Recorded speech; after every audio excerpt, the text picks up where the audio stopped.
Itu mantap.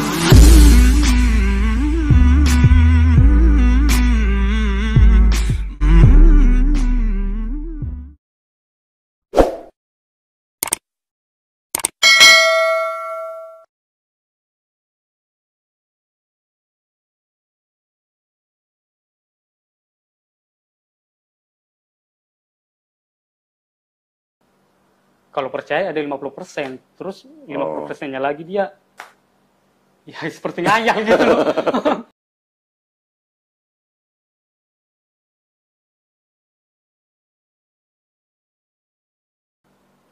Alhamdulillah, Mas Apri datang ke sini nih, saya yakin itu bukan kebetulan, Mas. Kalau Mas Apri semalam menghubungi saya lewat WA, terus ada janjian dijemput sama Ustadz Agus, bisa datang sini ketemu saya, itu bukan kebetulan. Pasti ada yang ngatur. Ya. Tidak ada pertemuan dua orang itu yang kebetulan. Pasti ada yang ngatur. Kalau tidak diizinkan Allah Subhanahu wa taala, kita tidak akan ketemu walau kita berusaha gitu. Tapi kita sudah diizinkan bertemu begini. Ini sebuah tanda yang membawa, insya Allah membawa kebaikan buat kita berdua gitu, buat semuanya gitu, Mas. Saya kalau mau bicara panjang lebar tentang Bible ini banyak sekali nih yang bisa saya tunjukin. Jadi saya masih awam juga, Mas. Tapi maksud saya gini, Mas Apri kan saya yakin dengan kegalauan tadi yang percaya Yesus sebagai Tuhan cuma 50%, terus ajarannya nggak logis. Itu buat saya sebenarnya sudah cukup. Udah cukup sebenarnya buat saya.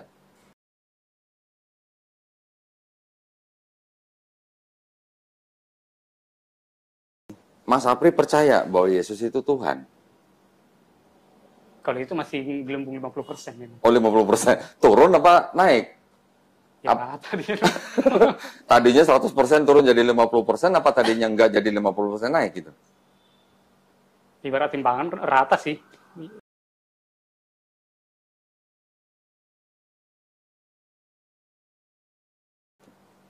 Nah, saya juga mau nanya nih sama Mas Apri.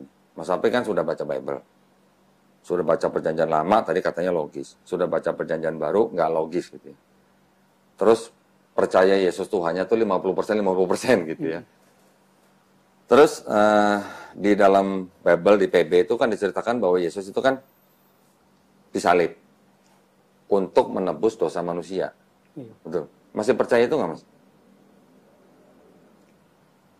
Kalau dalam konteksnya kematian ya, kematian sama kebangkitan itu ya bisa-bisa aja diterima gitu loh. Kematian dan kebangkitan. Tapi tujuan daripada kematian dan kebangkitan itu untuk menebus dosa manusia, bisa diterima nggak?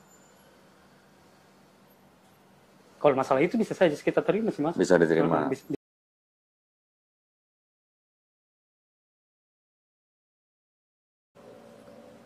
Mas Apri, anggap aja nih sampai sekarang kan tadi kan saya tanya, masih percaya bahwa Yesus mati di atas kayu salib dan bangkit dari ketiga itu untuk menebus dosa Mas Apri kan? Betul kan? Kira-kira Mas, kalau Mas Apri dikasih kesempatan, bisa ngelihat Yesus mau disalib nih. Kira-kira, ini andai kata nih kan, pada waktu ngelihat Yesus mau disalib, Mas Apri sebagai orang Kristen yang percaya bahwa Mas Apri dosanya sudah ditebus dengan matinya Yesus, ngelihat Yesus mau disalib, kira-kira mau lari seperti murid yang lain, atau mau bantu tentara Romawi nyalib Yesus, atau mau nolong Yesus supaya nggak disalib? Ruwet.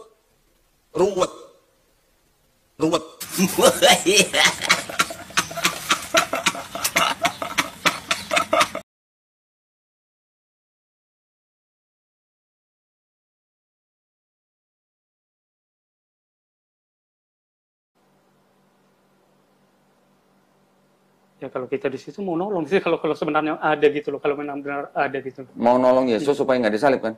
Iya. Berarti Mas Apri cinta Yesus kan? Iya dong. Kalau mau nolong Yesus supaya nggak disalib kan berarti Mas Apri cinta dengan Yesus kan? Tapi kalau Mas Apri menolong Yesus supaya nggak disalib, dosanya Mas Apri nggak ditebus dong.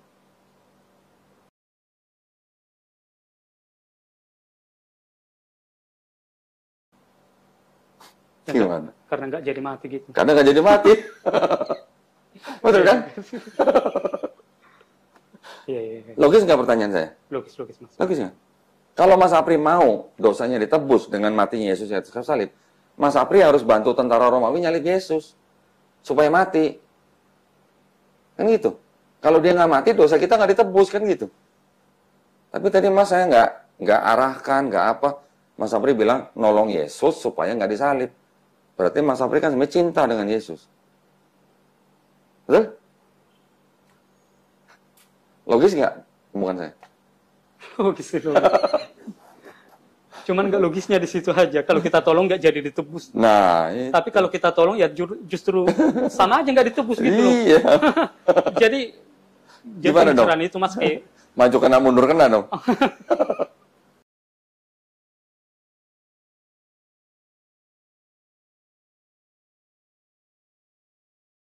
Nah, sekarang saya mau nanya lagi nih sama Sapri.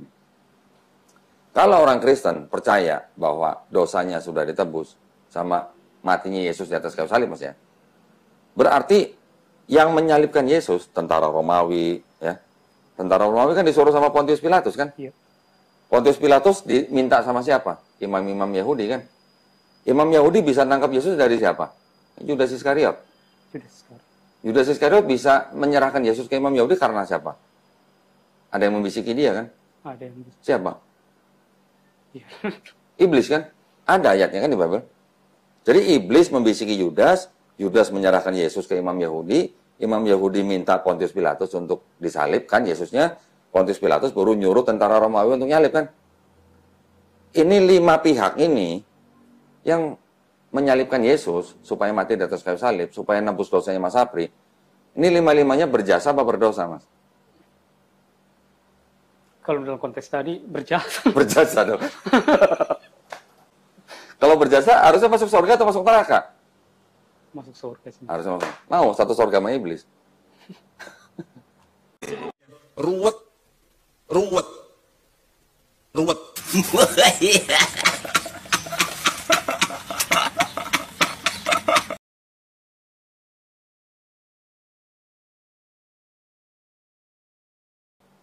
Gimana?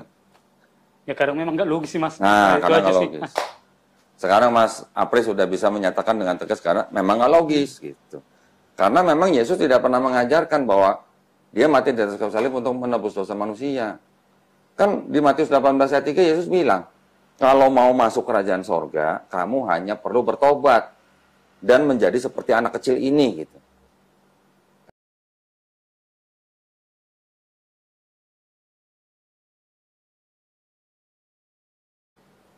Kira-kira menurut Mas Apri, Yesus disalib itu kira-kira rela nggak?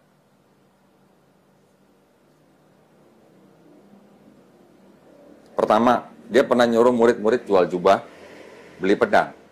Betul kan? Kira-kira buat apa itu pedang? Waktu mau ditangkap nih. Supaya ada perlawanan. Perlawanan. Kalau ada, supaya ada perlawanan berarti rela nggak dia disalib? Sama sekali tidak. Tidak. Sama sekali tidak. Iya kan? Nggak rela enggak. Kemudian dia larinya kemana? Ke Taman Getsemani kan? Enggak semangat. Taman Getsemani. Ngapain di Taman Getsemani? Semalam-malaman apa? Berdoa. Berdoa di Taman Getsemani Berdoa kepada siapa? kepada Allah Bapa. Kepada Allah Bapa. Nah katanya Yesus Tuhan, kok berdoa sama Allah Bapa? Itu dia lagi. Itu dia lagi. Karena memang dalam Yohanes 3:16 juga ada yang bilang kayak gitu. Iya, iya. Karena begitu besar kasih Allah akan dunia ini sehingga ia telah mengaruniakan anaknya Iya, gitu. iya. Jadi ibaratnya gitu, dia dan anaknya kan udah 2. Iya. Jadi yang Allah itu mana gitu. Nah, terus mau dijadikan satu kan? Belum lagi ada Roh Kudus kan? Nah, ini kedua ya tadi ya di Taman Getsemani. Artinya dia berdoa kepada Tuhan, Tuhannya dia. Berarti apa namanya? Dia kan apa? Minta tolong.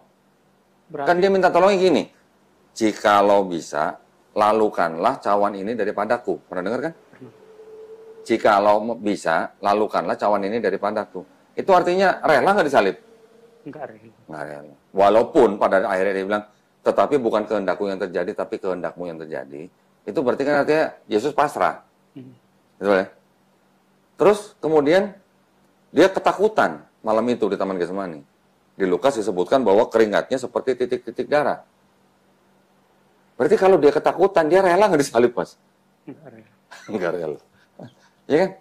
Terus pada waktu dia ditangkap, terus dia diadili di depan imam besar, penjaga imam besar menampar dia. Dia bilang, saya salah apa? kok ditampar gitu. Kalau saya salah tolong tunjukkan gitu. Lah kan Yesus ngajarin muridnya apa? Ditampar pipi kanan, kasih pipi kiri. Lah kok giliran dia ditampar sendiri kok dia protes? Logis nggak? Berarti itu artinya Yesus rela nggak disalib? Nggak rela. Tidak rela. Terus pada waktu dia di atas kayu salib, dia kan teriak, Eli, Eli, lama sabahtani. Artinya Allahku, Allahku, mengapa kau meninggalkan aku? Rela nggak kira-kira kalau teriak begitu? Ya memang nggak rela. Nggak rela. Ada teks yang lain yang bilang mengatakan bahwa ampunilah mereka karena mereka tidak tahu apa yang mereka lakukan. Ada yang begitu. Tapi ada Eli, Eli, lama sabahtaninya gitu. Itu kan sebuah indikasi bahwa dia nggak rela disalib.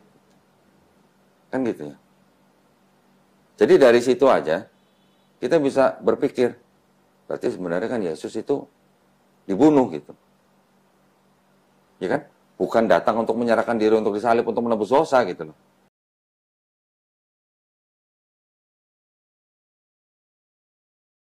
Nah sekarang kalau memang Yesus itu Tuhan, ya Mas ya, kalau memang dia Tuhan, terus sebelum dia turun ke bumi, dia kira-kira dia tahu nggak dia bakal mati di atas kayu salib? Kan Tuhan nih, dia mau menebus dosa manusia nih. Kira-kira dia tahu nggak dia bakal mati di atas kayu salib? Kalau dalam Alkitab dibilang dia tahu sih. Di Alkitab nggak disebut, tapi ini kita dengan logika aja. Kalau memang dia Tuhan, dia mau turun ke bumi, menebus dosa manusia dengan cara mati di atas kayu salib, dia udah tahu belum harusnya? Kan Tuhan. Karena dia sendiri yang menyerahkan dirinya dia. Kan Harusnya tahu dong. ya tahu. Harusnya tahu kan. Tetapi bisa nggak saya bilang bahwa misinya dia datang ke bumi itu untuk bunuh diri?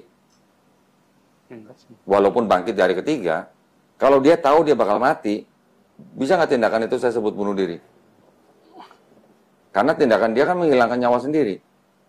Tindakannya memang bunuh diri di situ. Tindakannya bunuh diri, walaupun motivasinya beda. Motivasinya bukan stres atau apa, tapi untuk mengorbankan diri ya.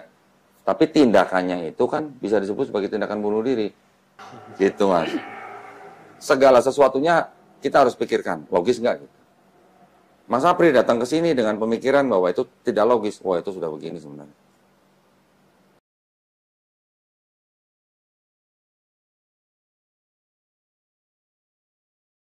Asyhadu Allah ilaha illallah wa asyhadu anna Muhammadan Rasulullah.